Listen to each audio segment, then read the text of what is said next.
শোনো মা, আপনার ছেলের ওপর এক মহা বিপদ নেমে আসতে চলেছে। আমি দেবী মাকুলিকে আহ্বান করব। এ কি করেছেন রায়মশাই? এ তো চরম সর্বনাশ। এ মূর্তি দেবী মাকুলির, নরকের অপশক্তির দেবী এ। মা, তুমি জগতের একমাত্র রক্ষা করতে।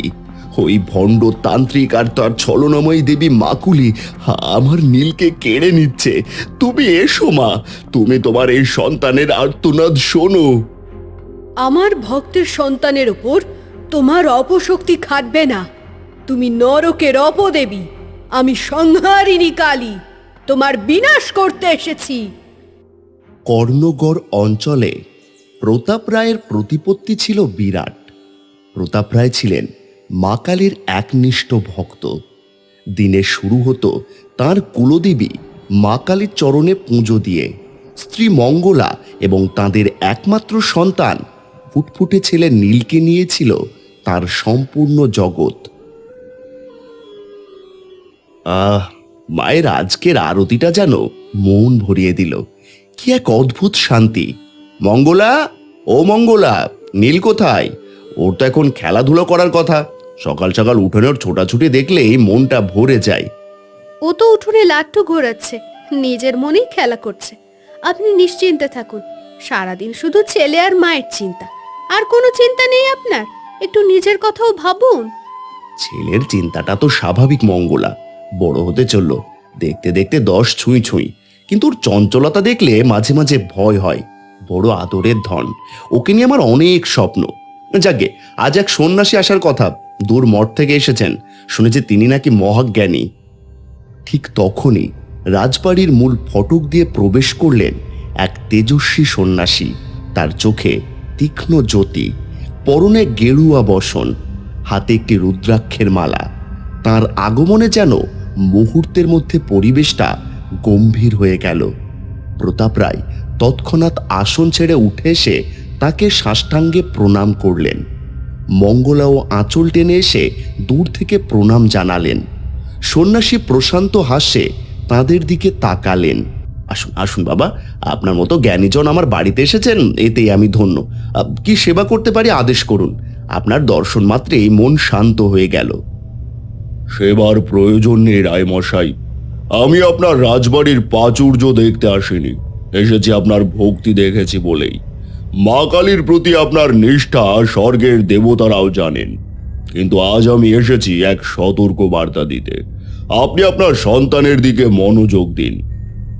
কি বলছেন বাবা? কি হয়েছে আমার নীলের? ও তো ভালো আছে। রায়মশাই, আমি আপনার ছেলে নীলের কপালে ভয়ানক এক ঘোর অমঙ্গলের চিহ্ন দেখছি। নিকট ভবিষ্যতেই আপনার ছেলের ওপর এক মহা বিপদ নেমে আসতে চলেছে। জ্যোতিষের ভাষায় যাকে বলে ভীষণ মৃত্যুযোগ। এই যোগ এতটাই প্রবল যে 10 বছর বয়স পার হওয়ার আগেই এই যোগ তার জীবন কেড়ে নিতে পারে। এক নিশ্চিত এবং ভয়ঙ্কর বিপর্যয়। এ কি বলছেন বাবা? আমার মা কালী তার ভক্তের ছেলের অকল্যাণ হতে দেবেন? আমি তো সারা জীবন শুধু তারই আরাধনা করে এলাম। এ কেমন পরীক্ষা! কর্মফল, মা তো সবার উপর তার আশীর্বাদের হাত রাখেন। তবে এই যোগ এতটাই প্রবল, এতটাই কঠিন যে শুধু ভক্তি দিয়ে বা সাধারণ পূজা পাঠ করে তা কাটানো কঠিন। এই যোগ খণ্ডানোর জন্য আপনাকে এমন এক পথের পথিক হতে হবে যা সাধারণের জন্য নয়। আপনাকে কোনো শক্তিশালী দেবী শক্তির শরণাপন্ন হতে হবে। একমাত্র তন্ত্রের চরম শক্তি এই মৃত্যুযোগ খণ্ডাতে পারে। আর কোনো উপায় নেই, একমাত্র আমিই পারি এই মৃত্যুযোগ খণ্ডাতে। সন্ন্যাসীর সতর্কবার্তা প্রতাপ রায় এবং মঙ্গলার মনে যেন এক ভয়ঙ্কর বজ্রপাতের মতো আঘাত করল। মঙ্গলার চোখ দিয়ে অঝরে জল ঝরতে লাগলো। ওগো, এখন কি হবে? আমি কি করে বাঁচাবো আমার নীলকে? আমার সোনার মতো ছেলেকে আমি হারাতে পারবো না।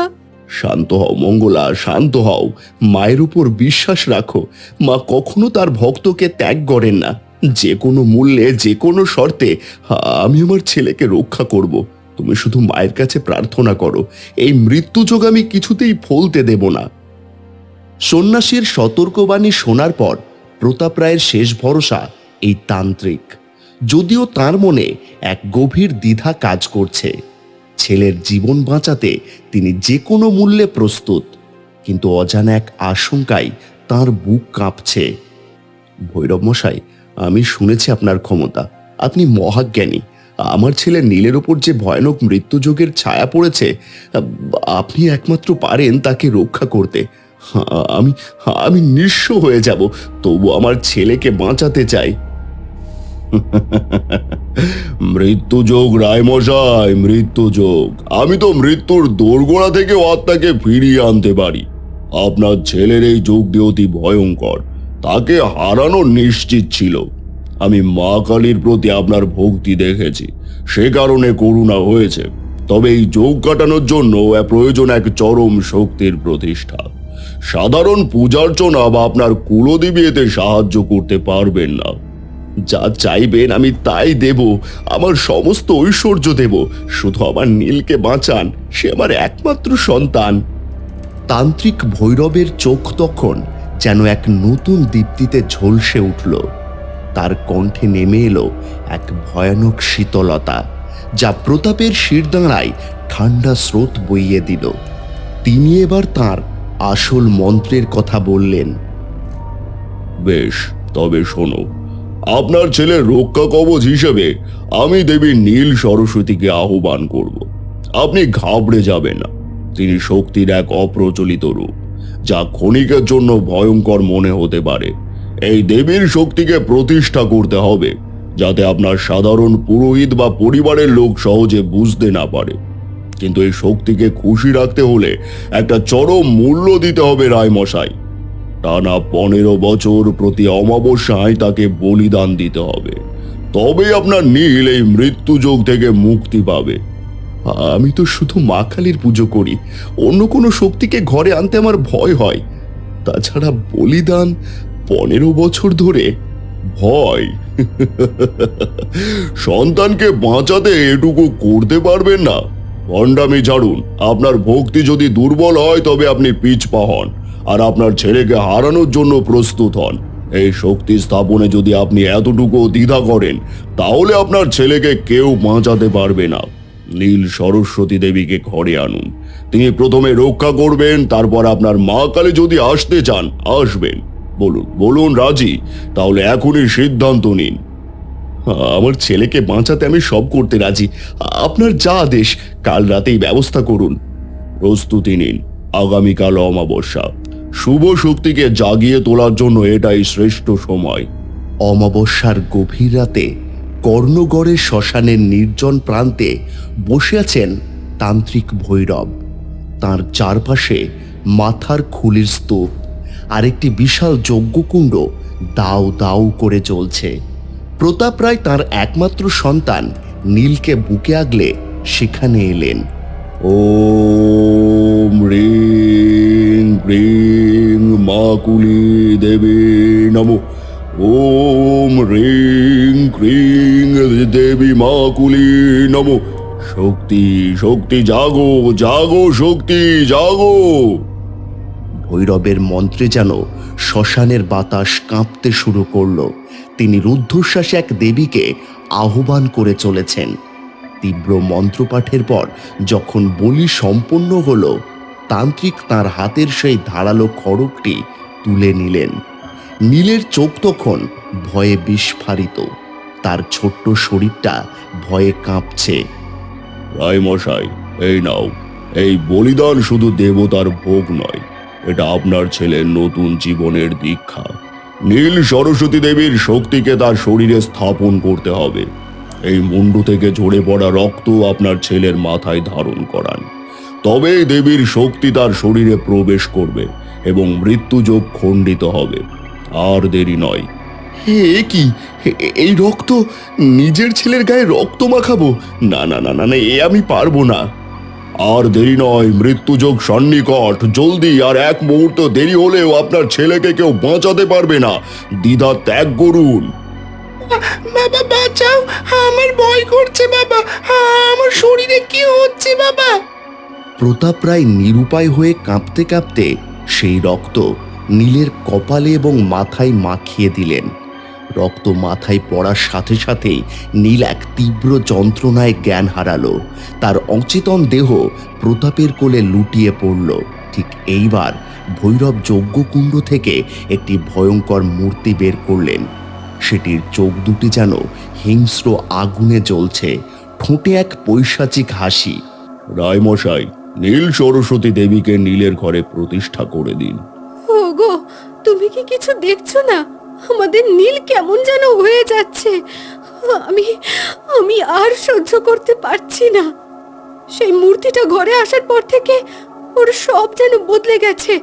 সে এখন একা হয়ে যাচ্ছে, সারাক্ষণ কেমন একটা অচেনা শক্তিতে যেন চালিত হচ্ছে। শান্ত হও মঙ্গলা, শান্ত হও। আমি দেখছি এখন ঘন্টার পর ঘন্টা শুধু ওই মূর্তির দিকে চেয়ে বিড়বিড় করে। দেখতেও আমার ভয় করে। শুধু কি তাই, ওর খাওয়া দাওয়া, সে আমাদের খাবার ছুঁয়েও দেখে না। গভীর রাতে আমি নিজের চোখে দেখেছি সে উঠে গিয়ে আবর্জনার স্তূপ থেকে পচা নোংরা খাবার জিনিস এনে খাচ্ছে। আমার সন্দেহ হচ্ছে মঙ্গলা, ওর অস্বাভাবিকতা দিন দিন বাড়ছে। সে স্নান করাও ছেড়ে দিয়েছে। আমারও মনে হচ্ছে তান্ত্রিক ভৈরব কিছু একটা গন্ডগোল করেছে, কিন্তু আমি কিছু বলতে পারছি না। ওই তান্ত্রিকের ভয় আমার মুখ বন্ধ হয়ে যাচ্ছে। ভয় পেলে চলবে না, আমাদের ছেলেকে বাঁচাতে হবে।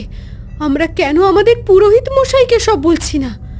আমি বলছি তুমি তাকে সব কথা খুলে বলো, নইলে আমরা নীলকে চিরতরে হারাবো। মঙ্গলার বুক ফাটা কান্না আর অসহায় আকুতিতে প্রতাপ রায়ের সমস্ত প্রতিরোধের বাঁধ ভেঙে গেল। তিনি আর এক মুহূর্ত দ্বিধা করতে পারলেন না। ছেলের এই অস্বাভাবিক পরিবর্তন তার মনের সমস্ত ভয় একপাশে সরিয়ে রেখে তিনি পুরোহিত মশাইকে ডেকে পাঠালেন। পুরোহিত মশাই, আমাদের রক্ষা করুন। আপনি ছাড়া আমাদের আর কেউ নেই। আমার নীল, সে তো আর আমাদের নীল নেই, সে এখন অন্য কেউ। ও শুধু ফিসফিস করে বলে মা আমাকে ডেকেছেন, মায়ের আদেশ পালন করতে হবে। ওর চোখ দুটো দেখলেই আমার মন কেঁপে ওঠে, যেন এক অচেনা ভয়ঙ্কর শক্তি ওকে আষ্টে পৃষ্ঠে বেঁধে ফেলেছে। ওকে বাঁচান বাবা, ওকে বাঁচান। আমার ভুল, আমার চরম ভুল। আমার মা কালীর প্রতি ভক্তি ছিল, বিশ্বাস ছিল, তবু আমি সেই ভণ্ড তান্ত্রিকের কথাই বিশ্বাস করলাম। কেন কেন আমি কেন অন্য পথে গেলাম? কেন আমি আমার কুলদেবীর উপর ভরসা হারালাম? এখন সব শেষ হতে বসেছে পুরোহিত মশাই। আপনি একবার মূর্তিটা দেখুন, দেখুন কোন অপশক্তি আমাদের সংসারে ঢুকে সব তছনছ করে দিচ্ছে। সেই ভয়ঙ্কর মূর্তিটি দেখা মাত্রই অভিজ্ঞ পুরোহিত মশাইয়ের মুখ রক্তশূন্য হয়ে গেল। তার কপালে বিন্দু বিন্দু ঘাম জমল।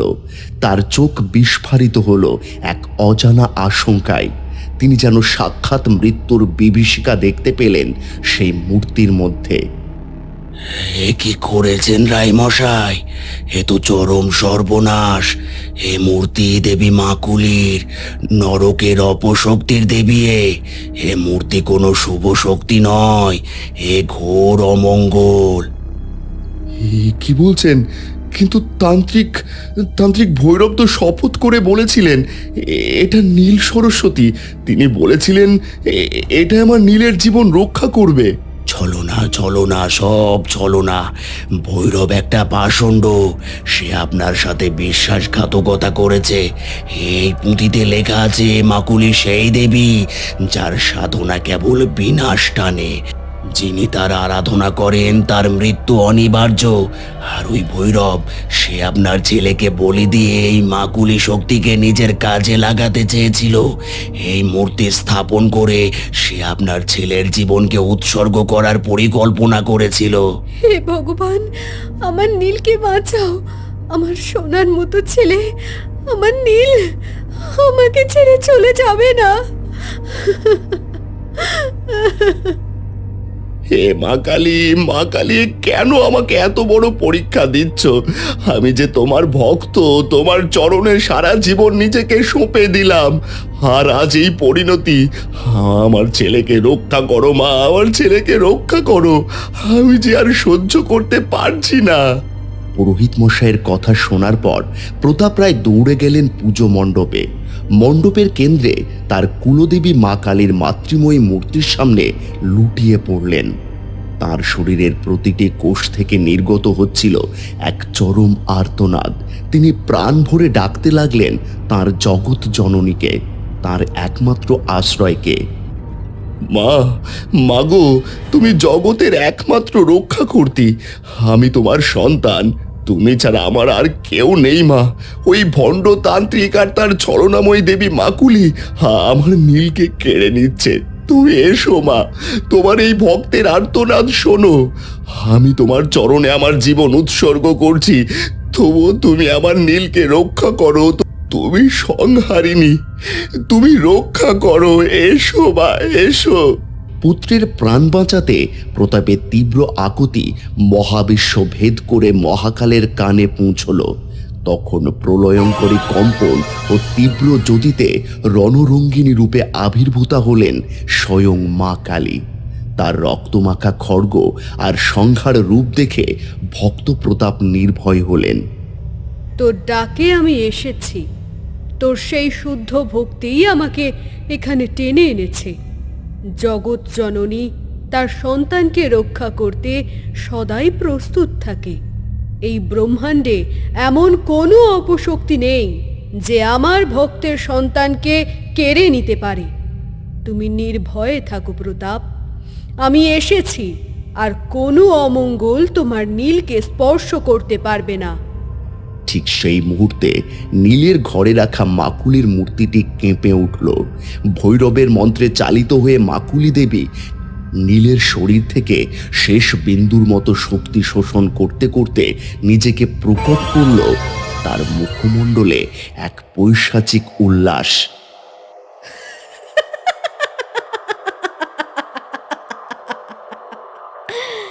আমি সফল হয়েছি। এই বালক এখন আমার। তার জীবন শক্তি শুষে নিয়ে আমি হব ত্রিলোকের মধ্যে সর্বাপেক্ষা শক্তিশালী। তুমি কে গো যে আমার পথে বাধা দিতে এসেছ? সরে যাও, নতুবা তোমারও বিনাশ অনিবার্য। থাম ছলনাময়ী, নরকের অপদেবী, তুই আমাকে চিনিস না। আমার ভক্তের সন্তানের ওপর তোর অপশক্তি খাটবে না। তুই নরকের অপদেবী, ছলনার আধার। আর আমি দুষ্ট সংহারিণী কালী, আমি মহামায়া, মহাপ্রলয়ের দেবী। আমি তোর বিনাশ করতে এসেছি। তোর মতো ক্ষুদ্র অপশক্তি আমার তেজের কাছে এক মুহূর্ত দাঁড়াতে পারবে না। এই জগৎ আমি সৃষ্টি করি, আবার আমিই তা বিনাশ করি। তোর সাধনা হলো বিনাশের, আর আমার শক্তি হলো ধর্ম রক্ষার। এখন দেখ প্রকৃত শক্তির অর্থ কি। মাকুলির সমস্ত পৈশাচিক শক্তি মা কালীর এক ঝলক তেজের কাছে চূর্ণ হয়ে গেল। মাকুলি তার পরাজয় বুঝতে পেরে ভয়ঙ্কর চিৎকারে প্রাণ ভিক্ষা চাইল। মা, মাগো, আমাকে ক্ষমা করো মা। আমি তোমার শক্তির কাছে পরাজিত। তোমার এই সংহার রূপের কাছে আমি ত্রিভুবন্বিত। আমি আর এই পৃথিবীতে থাকবো না। তুমি আমাকে মুক্তি দাও। ক্ষমা? তোর মতো প্রতারকের জন্য কোনো ক্ষমা নেই। আমার ভক্তের ভূমিতে তোর আর স্থান নেই। যা, এই মুহূর্ত থেকে তুই নির্বাসিত। তোর অপশক্তি চিরতরে বিলীন হোক।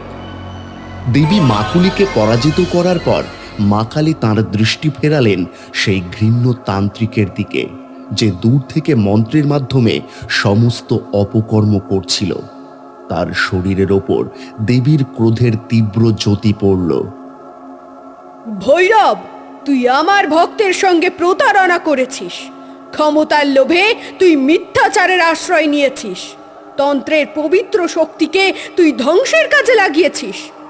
যে শক্তিকে তুই জীবন রক্ষার নামে ডেকেছিলি, সেই শক্তি এখন তোর বিনাশের কারণ হবে। এই আমার অভিশাপ। তুই পক্ষাঘাতগ্রস্ত হয়ে থাকবি, তোর সমস্ত কুশক্তি তৎক্ষণাৎ হরণ হয়ে যাবে। তুই কর্মশক্তিহীন, তেজ নষ্ট হয়ে ধুঁকে ধুঁকে মরবি। এটি তোর কর্মফল। মা কালীর অভিশাপে ভৈরবের সমস্ত কুশক্তি তৎক্ষণাৎ হরণ হয়ে গেল। তার দেহ নিস্তেজ হয়ে মাটিতে লুটিয়ে পড়ল। পক্ষাঘাত তাকে চিরকালের জন্য কর্মশক্তিহীন করে দিল। প্রতাপ রায় তখনও আবেগে কাঁপছেন, কেবল তার সন্তানের খোঁজ জানতে চাইলেন। মা, মা, আমার নীল কেমন আছে মা? একবার তাকে দেখো। শান্ত হও ভক্ত, তোমার ছেলেকে আমি মাকুলির প্রভাব মুক্ত করেছি। সে সুস্থ আছে। তার শরীরের সমস্ত অসুস্থতা, সমস্ত অমঙ্গল দূর হয়েছে। আজ থেকে তোমার ভক্তি তোমার আসল রক্ষা কবচ। মনে রেখো, মিথ্যা শক্তি আর ছলনাময় পথ ত্যাগ করে শুধু আমার ওপর বিশ্বাস রাখো। আমি তোমার পরিবারকে রক্ষা করব। আমার চেয়ে বড় আর কোনো শক্তি নেই। তোমার এই বিশ্বাসকে আর কখনো টলতে দিও না। তোমার সন্তানের জীবন এখন নিরাপদ। জয় মা কালী, জয় মা কালী, জয় মা। নীল সুস্থ হয়ে এক পরম শান্তিতে তার মায়ের কোলে ফিরে এলো। প্রতাপ রায় এবং মঙ্গলা বুঝতে পারলেন একমাত্র প্রকৃত ভক্তি সব অন্ধকার দূর করতে পারে এবং কুলদেবীর প্রতি বিশ্বাসী জীবনের শ্রেষ্ঠ আশ্রয়। কর্ণগড়ে আবার শান্তি ফিরে এলো, আর মা কালীর মন্দিরে প্রতিধ্বনিত হলো ভক্তের জয়ধ্বনি। আপনাদের এই গল্পটি যদি ভালো লেগে থাকে তাহলে আমাদের চ্যানেলটিকে সাবস্ক্রাইব করুন আর লাইক, শেয়ার, কমেন্ট করতে ভুলবেন না।